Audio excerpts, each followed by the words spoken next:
रतिका जी, जोश हो और जुनून हो और खुद को साबित करने का दम, तो हर चैलेंजेस छोटे लगने लगते हैं। बिल्कुल शहनाज, अगर सपने बड़े होना तो मेहनत भी अल्टीमेट होनी चाहिए, और जुनून तो वही है ना जो मुश्किलों में भी ना रुकने दे। बिल्कुल सही कहा आपने। यहाँ पे ना हार का ऑप्शन नहीं होता है, बल्कि खुद पर विश्वास रखना बहुत ज़रूरी है, और यही हमारी असली पावर है। इसी तो कहते हैं इसे अल्टीमेट जज्बा। और आज अल्टीमेट जज्बा पर हमारे साथ जुड़े हैं एक बेहद ही खास मेहमान। तो आइए आपका उनसे तारुफ कराते हैं। हमारे साथ हैं शौर्य चक्र से सम्मानित colonel Sunil Kumar, veteran. Sir, आपका बहुत बहुत स्वागत है डीडी मॉर्निंग शो में। रतिका और शहनाज जी, आपको मेरी तरफ से नमस्ते, और आपके दर्शकों को भी नमस्ते, और अपने शो पर बुलाने के लिए धन्यवाद। Sir, it's our pleasure. Thank you. बहुत बहुत शुक्रिया आपका सर। और सबसे पहला सवाल हमारा आपसे यही है सर कि आर्मी ज्वाइन करने की इंस्पिरेशन आपको कहाँ से मिली, और एक यंग सोल्जर से शौर्य चक्र तक का जो विनर ऑफिसर बनने तक का जो आपका सफ़र है वो कैसा रहा? शहनाज, ये आपने बहुत ही अच्छा सवाल पूछा। तो इसमें मैं दो चीज़ें जो रिलेट करना चाहूँगा, वो ये कि जो आपके दर्शक जो आर्मी ज्वाइन करना चाहते हैं उसका क्या सफ़र रहेगा उसके बारे में बताना चाहूँगा, और मेरे ज़रिए मेरे साथ और भी कितने सैकड़ों आर्मी ऑफिसर्स हैं जो कि इस सफ़र से गुज़रे ऑफिसर बनने के लिए, क्योंकि जनरली सबकी क्या जो जर्नी है वो तकरीबन सेम होती है। तो सबसे पहले जो आपने सवाल का जो पहला हिस्सा है कि मुझे किस चीज़ ने मोटिवेट किया आर्मी ज्वाइन करने के लिए, तो मेरा दिमाग जो है वो 55 साल पहले की तरफ जाता है। और ये बात है सन 1971 की, जब भारत और पाकिस्तान का युद्ध होने वाला था।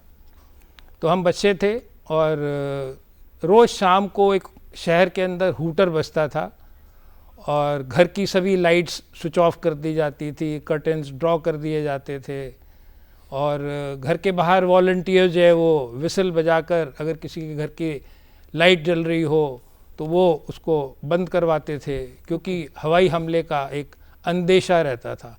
तो इस तरीके का कुछ माहौल था। तो then I asked my dad कि ये रात शाम को हम ये सब रोज़ क्यों करते हैं। तो then he took me to the train station एक दिन, और वहाँ पर एक मिलिट्री स्पेशल ट्रेन खड़ी हुई थी, और जो वो सिपाही थे और जो ऑफिसर्स थे वो युद्ध के मैदान के लिए अपने एरिया में जा रहे थे। और वहाँ पर ट्रेन स्टेशन पर जो उनका स्वागत किया जा रहा था, उनको तिलक लगाया जा रहा था, जो कि परंपरा है कि युद्ध में जाने से पहले। तो उनको देखकर ये मन में एक धारणा पैदा हुई कि मैं भी जो है एक दिन आर्मी ज्वाइन करूँगा। तो उस धारणा के साथ फिर क्या हुआ कि 1973 में हमने एक सैनिक स्कूल लखनऊ है उसका रिटन एग्ज़ाम दिया, फिर इंटरव्यू हुआ, फिर मेडिकल एग्ज़ामिनेशन, मेरिट लिस्ट बनी, और फिर हमने जो है वो 1974 में जो है सैनिक स्कूल लखनऊ, जिसका अब नाम है कैप्टन मनोज कुमार पांडे परमवीर चक्र विजेता स्कूल, तो वो स्कूल ज्वाइन किया। और स्कूल में जो है वो 5 साल 6 साल की पढ़ाई होती है, और उस पढ़ाई के अलावा जो है आपकी एक जो दिनचर्या रहती है वो बिल्कुल जैसे आर्मी में दिनचर्या होती है उसी तरीके से रहती है। मॉर्निंग सुबह पीटी परेड, उसके बाद आपकी एजुकेशन क्लासेस, उसके बाद extra curricular activity, sports activities, मतलब हर तरीके की आपको जो है वहाँ पर फैसिलिटी अवेलेबल है, और हर चीज़ का आपको वो सीखने का मौका मिलता है जी। तो स्कूल के दौरान ही मुझे जो है हिमालयन माउंटेनियरिंग इंस्टीट्यूट है, वहाँ से एक माउंटेनियरिंग कोर्स करने का भी मौका लगा। तो इस तरह की जर्नी के बाद 6 साल पढ़ाई करने के बाद फिर नेशनल डिफेंस एकेडमी के लिए तैयार किया जाता है आपको जी। और नेशनल डिफेंस एकेडमी की अगर बात करें तो उसमें हर 6 महीने में उसका एग्ज़ाम होता है यूपीएससी के द्वारा, और तकरीबन 6.5 से 7 लाख लोग उस एग्ज़ाम में अपीयर होते हैं। उसके बाद फिर वो 4 दिन का उनका सर्विसेज सिलेक्शन बोर्ड में इंटरव्यू होता है, फिर मेडिकल एग्ज़ामिनेशन, फिर फाइनल लिस्ट बनती है। तो आई वुड से कि ओनली लेस देन 1% जो कैडेट्स हैं they make it to NDA. बिल्कुल। और एनडीए ज्वाइन करने के लिए आई कैन प्राउडली से कि it is the best institution in the country. जी बिल्कुल। और नेशनल डिफेंस एकेडमी को मैं 3 चीज़ों में आपको जो है बताना चाहूँगा। सबसे पहले अगर नेशनल डिफेंस एकेडमी के इंफ्रास्ट्रक्चर की बात करें, जो कि पूना में खड़गवासला में है, आप किसी भी फैसिलिटी का नाम लीजिए और वो फैसिलिटी वहाँ पर अवेलेबल है।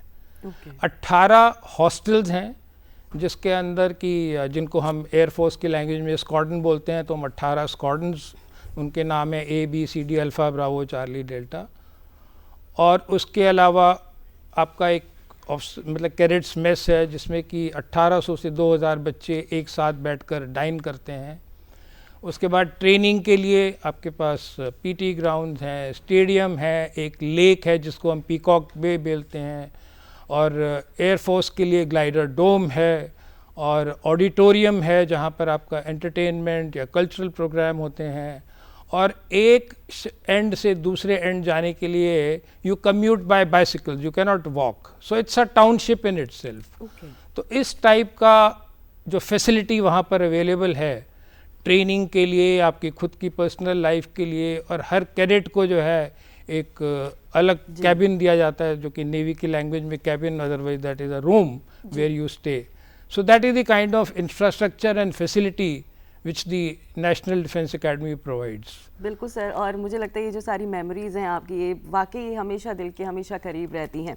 तो आगे बढ़ते हैं और आपसे ये जानना चाहेंगे कि 5th गोरखा राइफल्स की 6th बटालियन और फिर 2nd बटालियन में सेवा देने का एक्सपीरियंस आपके लिए कितना चैलेंजिंग रहा, कितना इंस्पायरिंग रहा, और सबसे इम्पॉर्टेंट कितना प्राउड फीलिंग वाला रहा? वेल, यहाँ पे मैं ये कहना चाहूँगा कि जब नेशनल डिफेंस एकेडमी के बाद हम इंडियन मिलिट्री एकेडमी में गए, और वहाँ का जो एक क्रेडो है, the honour, welfare and the safety of the country come first always and every time, the honour, welfare and comfort of your men you command come next, your own ease, comfort and safety come last and always and every time. Very true. So जब IMA में थे तो उस समय वहाँ पर एक choice of arms होता है इंडियन मिलिट्री एकेडमी में, तो वहाँ पर फील्ड मार्शल सैम मानेकशॉ जो थे वो गोरखा रेजिमेंट के थे, और उनका एक वाक्य हमेशा याद आता है कि अगर कोई कहता है कि he is not afraid of death, he is either lying और ही इज़ अ गोरखा। तो उनके उस वर्ड से जो है हमें ये मोटिवेशन हुआ, और फिर मैंने गोरखा रेजिमेंट ऑप्ट की, और गोरखा रेजिमेंट में 6th battalion of the 5th Gorkha rifles जो है वो मैंने ज्वाइन की। और यूनिट ज्वाइन करने के बाद शुरू में हम कोटा में थे, कोटा से फिर हम 1984 में पंजाब में डिप्लॉय हुए। पंजाब में basically area domination, recce patrolling, ये इस तरीके के जो है ऑपरेशनल एरिया में थे। उसके बाद वहाँ से फिर कोटा आए वापस, और कोटा आते ही फिर हमारी जो है पूरी बटालियन वो मूव हुई मणिपुर में। नाउ मणिपुर जो है वो एक इंसर्जेंसी एरिया था उस समय, और मणिपुर में जब वहाँ जाने के लिए उससे पहले क्या होता है, counter insurgency and jungle warfare school है मिज़ोरम में, वारांगटे में, वहाँ पर ट्रेनिंग होती है। तो 1 महीने की ट्रेनिंग के बाद फिर जो है आपकी बटालियन मणिपुर में। तो शुरू में हम मणिपुर में इम्फाल एरिया और लिमाकोंग एरिया में डिप्लॉयड थे। तो वहाँ का एक जो ऑपरेशन जो मुझे याद आता है वो थोड़ा सा बयान करना चाहूँगा। एक बार एक हमारे कंपनी कमांडर और मैं एक ऑपरेशन के लिए गए, और एक QRT यानी कि छोटी टोली करीब 15 लोगों की टीम लेकर गए, और इन्फॉर्मेशन थी कि इस घर में ऐसे ऐसे एक मिलिटेंट है, तो इंसर्जेंट है, उसको पकड़ने के लिए। तो जब हम वहाँ पहुँचे तो जो कंपनी कमांडर थे वो उसको इंसर्जेंट को लेकर इमीडिएटली वहाँ से निकल गए, और इससे पहले कि मुझे सिग्नल मिलता तो तब तक क्या गांव के जो लोकल्स थे उन्होंने आके हमारी टोली को घेर लिया। तो इंसर्जेंट को लेकर निकल चुके थे।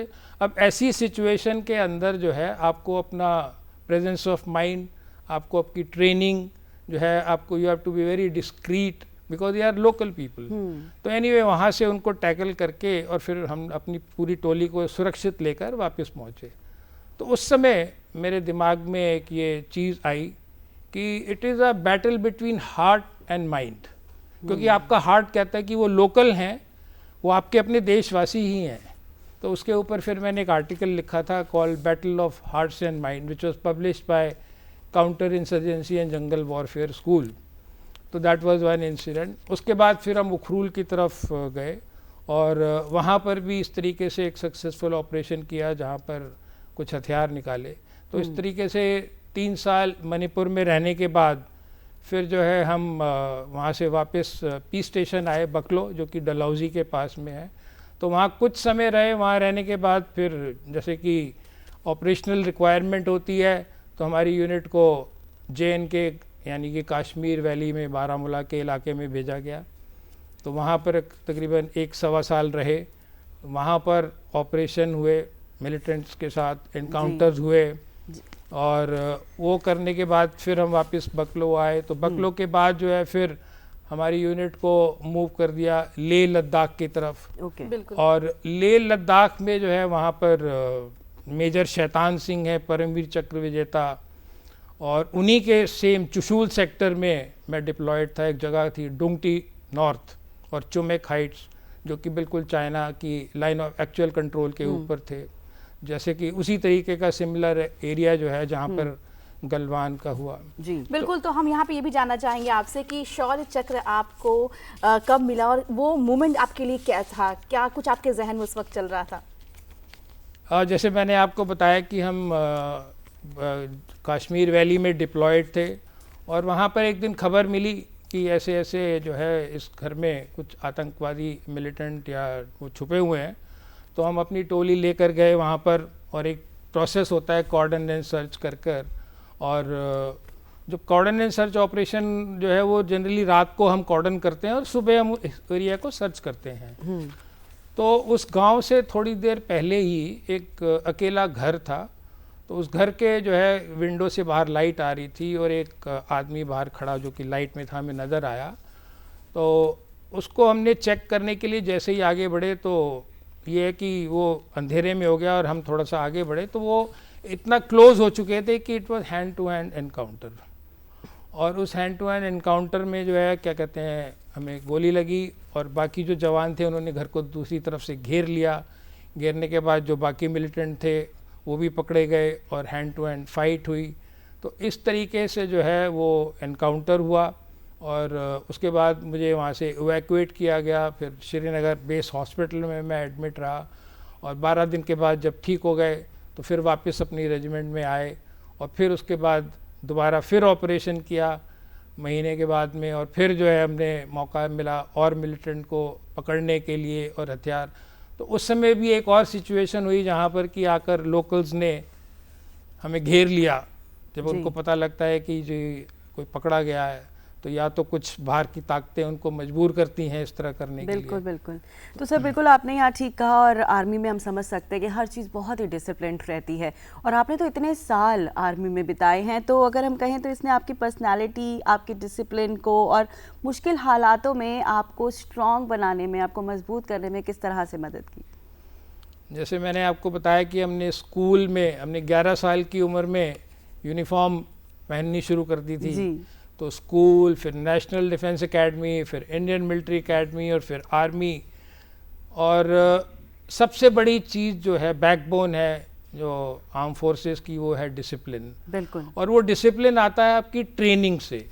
और इन तीनों इंस्टीट्यूशन में जो हमारी ट्रेनिंग होती है वो आपको सिर्फ एक ऑफिसर नहीं बनाती, वो आपकी ओवरऑल पर्सनैलिटी को जो है वो डेवलप करती है। आप फिजिकली आप स्ट्रांग होते हैं and the training makes you mentally very strong and psychologically also very strong. Very strong, बिल्कुल। So this is how the overall personality development takes place in the training academy and even during the armed forces also while you are serving. तो इसलिए जो है क्या कहते हैं discipline और ये चीज़ें जो है आपकी ज़िंदगी में हमेशा काम आती हैं। तो सर अगर बात करें कि आपको अगर अपनी आर्मी लाइफ का कोई एक ऐसा मोमेंट है जो फिर से जीने का मौका मिले तो वो कौन सा पल होगा? ये जो क्वेश्चन आपने पूछा है कि कौन सा पल होगा, जिसने ज़िंदगी भर वो पल जिया हो यूनिफॉर्म के अंदर, तो मैं उसको एक पल जो है चुनना बहुत मुश्किल होगा। मेरे लिए तो हर पल जो है वो यूनिफॉर्म में अच्छा था और मैं दोबारा भी चाहूँगा अगर जीवन मिले तो यूनिफॉर्म ही पहनूं और आर्मी में सर्व करूं।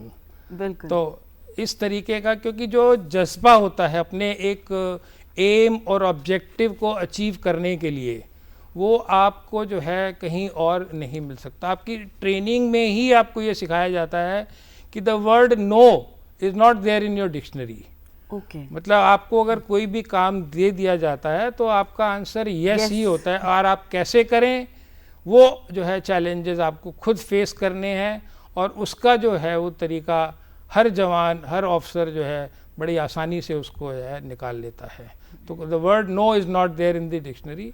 तो इस तरीके से जो है आर्मी में आपको अपना एम ऑब्जेक्टिव जो है वो अचीव करना, और आपको अपना कोई भी काम है उसको मैनेज करना, ये एक बहुत चीज़ होती है। बिल्कुल बिल्कुल। तो सर हम आपसे ये जानना चाहेंगे कि अगर आज के युवाओं की बात करें तो लीडरशिप, डिसिप्लिन और रिस्पॉन्सिबिलिटी, इसको लेकर आप उन्हें क्या मैसेज देना चाहेंगे? ये आपने जो है बहुत ही मुश्किल सवाल जो है मुझसे पूछा है कि मैं आजकल की यंग जनरेशन को क्या मैसेज देना चाहूँगा, तो थोड़ा सोचना पड़ेगा। लेकिन ये है कि जिस तरीके की आजकल की मैं टर्मिनोलॉजी सुनता हूँ, जेनजी, मिलेनियल और अल्फ़ा और इस तरीके की जो कि हाईटेक बातें करते हैं, तो मैं ये कहूँगा कि मैं उस जनरेशन में रहा हूँ कि जहाँ पर हमने अपने पूर्वजों को भी देखा है, ग्रैंड पेरेंट्स को, पेरेंट्स को, जिन्होंने स्ट्रगल कर कर जो है इस देश को बनाया, गुलामी से हमें आज़ादी मिली, और उसकी जो मेहनत है वो सिर्फ वही जनरेशन पहचान पा रही है, और यंगर जनरेशन को इस चीज़ का जो है वो एहसास नहीं हो रहा, क्योंकि वो एक स्वतंत्र देश के अंदर जो है वो जी रहे हैं। तो मैंने दोनों चीज़ें देखी हैं, यंग जनरेशन को भी देखता हूँ और अपने पूर्वजों को भी देखा जिनसे मैंने उस तरीके के किस्से सुने, जिन्होंने देश के लिए अपनी जान दी। तो पहला मैसेज तो मैं इस जनरेशन को ये मैसेज देना चाहूँगा कि सबसे बड़ी चीज़ अगर आज हमारे देश के लिए है तो वो होनी चाहिए नेशन फर्स्ट। जी, सबसे पहले नेशन फर्स्ट। आप कहीं बाहर जाएंगे तो ये है कि तब आपको महसूस होगा कि देश क्या होता है। दूसरी चीज़ जो आपको मैं कहना चाहूँगा वो ये है कि अगर आप इंडिविजुअल अपना खुद को आप बिल्ड करेंगे तो आप जो है मतलब देश बना पाएंगे। तीसरी चीज़, follow ethical practices, don't follow unethical practices. Last but not the least जो मैं मैसेज उनको देना चाहूँगा वो ये है कि believe in joy of sharing and caring. It is not कि फाइनेंशियल आप कुछ दें किसी को, आप किसी को कुछ सिखा सकते हैं, किसी को पढ़ा सकते हैं। तो अगर आप इस तरीके की धारणा रखते हैं तो आप खुद को जो सेटिस्फेक्शन मिलेगी वो आपको किसी भी पैसे में नहीं मिल सकती। बिल्कुल सही कहा। ये जो चारों आपने मैसेजेस दिए हैं वाकई ये बड़े ही यूज़फुल हैं और बहुत ही इंस्पायरिंग आपकी जर्नी रही है, और आपने आज हमारे साथ उसके कुछ पल साझा किए हैं। तो बहुत बहुत शुक्रिया डीडी मॉर्निंग शो में आने के लिए। तो दर्शकों, आज हमारे साथ जुड़े हुए थे अल्टीमेट जज्बा सेगमेंट में शौर्य चक्र से सम्मानित कर्नल सुनील कुमार जी, वेटरन। बहुत बहुत शुक्रिया एक बार फिर से सर आपका डीडी मॉर्निंग शो में। Thank you very much, thank you so much. बहुत बहुत शुक्रिया सर। Thank you.